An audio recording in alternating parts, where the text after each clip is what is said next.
The Beast Incarnate has returned, and with that one cataclysmic moment, the entire WWE landscape has been blown to pieces. Nothing, and we mean absolutely nothing, feels the same anymore. Just when fans thought Monday Night Raw might roll forward with its usual intensity, Brock Lesnar stormed the stage like a living, breathing earthquake and shifted the axis of the entire wrestling universe. It wasn't a slow burn. It wasn't subtle. It was a direct, destructive ambush. Lesnar roared down to the ring, eyes locked, fists clenched, adrenaline dripping from every muscle, and without a single moment's hesitation, delivered a brutal savage F5 to John Cena. The crowd screamed. Commentators were speechless. Superstars in the back were frozen.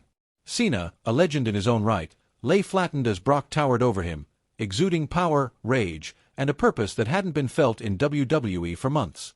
But just when you thought that was the story, just when the WWE Universe tried to process that Lesnar was back and clearly hunting something or someone, everything took a darker, more twisted turn that no one saw coming. Roman Reigns. Jey Uso. Two men from a fractured bloodline, walking slowly, methodically down to the ring toward the very monster who had tried for years to destroy everything they built. For a brief second, the world seemed to tilt.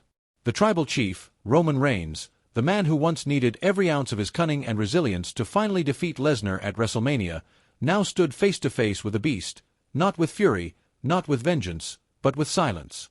No punches. No words. Just presence. And beside him, Jey Uso, looking half ready for a fight and half pulled into something he couldn't yet comprehend. The symbolism of that moment sent shivers through the arena. Could it be? Could Roman Reigns, once the mortal enemy of Brock Lesnar, now be entertaining the idea of an alliance? Are they about to form an unholy trinity, forged in mutual destruction and bound by the betrayals that both have suffered? Or is this all a sinister mind game? A baited trap? A psychological war? Welcome to Wrestling Pro News, your home for the wildest stories, the sharpest analysis, and the most unpredictable twists in professional wrestling. Make sure to hit that subscribe button, smash the like, and turn on those notifications because this storyline has just entered its most explosive chapter yet, and if you blink, you'll miss a twist that'll shatter every theory you've built. And before we get deeper into the madness, a huge shout out to our sponsors keeping this wrestling train running.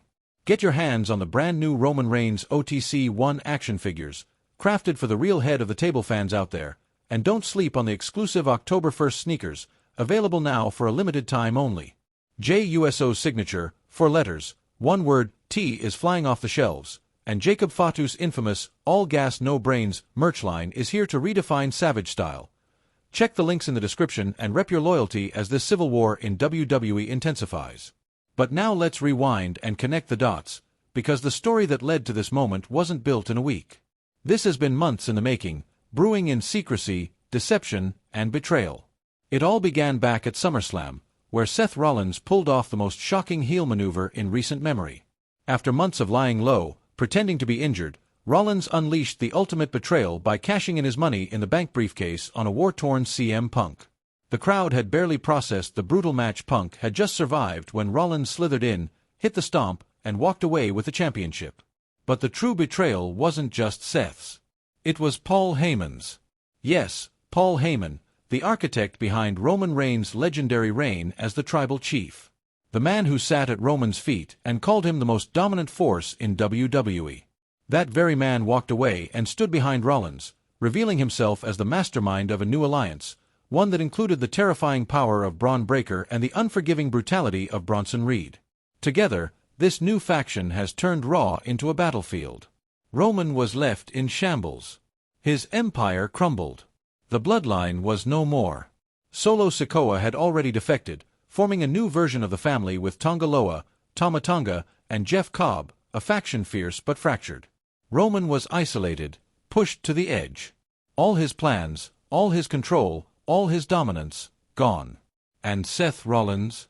He had it all. A title, a faction, a mastermind in HEYMA, and the momentum of a revolution behind him. Which brings us back to Raw. As Brock Lesnar stood in the ring, having just left John Cena motionless, the lights dimmed again. The crowd was still in shock when Rollins' music hit. The visionary walked out, Heyman close by, both of them smirking with venom. They taunted Lesnar from the ramp, unafraid, cocky, invincible.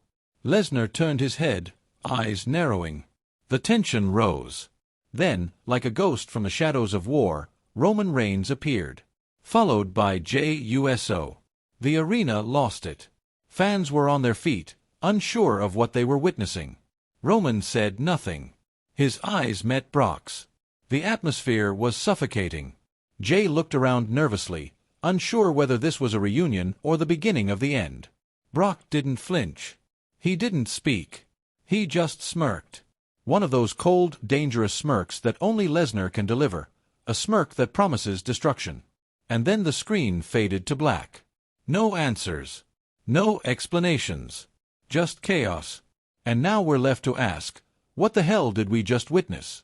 Is Roman Reigns ready to join forces with the very monster who tried to dethrone him for years? Is Brock Lesnar back to finish what he started, or is he ready to burn the entire roster down, including Rollins, HEYMA, and Reigns alike? Is Jey Uso a bystander or a key player in a plot far bigger than any of us imagined? And where does Solo Sikoa fit into all of this now that he's leading his own tribal faction? Is this the beginning of a new war, one not fought in the name of family, but in the name of survival? Or are we looking at the dawn of a monstrous alliance so devastating that it could tear WWE in two? What we know is this: Brock Lesnar does nothing without purpose. Roman Reigns never walks into battle without a plan. And Paulheyma never moves a chess piece unless he's seen the entire game board first. So what's coming next could very well change everything. Drop your predictions in the comments. Will Lesnar align with Reigns? Will HEYMA orchestrate another betrayal? Or is this entire collision heading toward a war so brutal, so personal, and so twisted that even WrestleMania won't be able to contain it? Stay tuned, because when Lesnar, Reigns, and Rollins are all on the board at the same time, there are no rules, no loyalties, and absolutely no guarantees. Only chaos.